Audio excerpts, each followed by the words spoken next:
নিশুর কথা যেটা আমি ওনার অনেক নাটক দেখেছি মুভির ক্ষেত্রে আই ডোন্ট নো ওনাকে ভালো মতো কেউ ব্যবহার করতে পারছে না।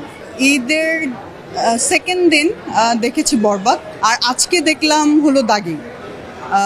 আরফান নিশুকে পার্সোনালি নাটক অনেক ভালো লাগে, ওনার নাটক অনেক দেখেছি আমি।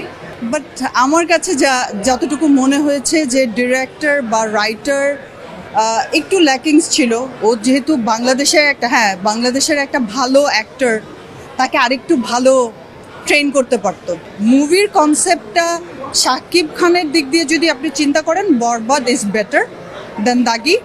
কিন্তু দাগির স্টোরিটাকে মানে আইদার দ্য ডিরেকশনটা ভালো ছিল না বিধায় তার চরিত্রটা ফুটাতে পারেনি। শাকিব খান তো ওল্ডেস্ট হিরো, লাইক এখন তার অ্যাক্টিংটা আরও ফুটছে।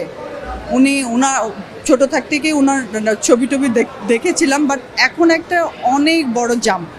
ওনার ক্যারিয়ারের বেস্ট পিকচারগুলো এখন উনি করছেন।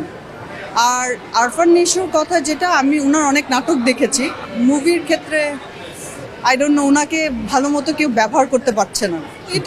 ইট ওয়াজ এক্সিলেন্ট মুভি, বাট আমার কাছে মনে হয়েছে কিলিংটা একটু বেশি দেখিয়েছে। তাছাড়া A to Z was good. But Shakib খানের মুভি আমি বেশ কয়েকটা দেখেছি, তো ওনার ডায়লগ খুব কম ছিল। তুফান দেখেছি, খুবই ভালো লেগেছে। বরবাদ দেখলাম, এটাও খুব ভালো লাগলো। তারপর আরও অনেক দিন প্রিয়তমা খুব ভালো করেছে।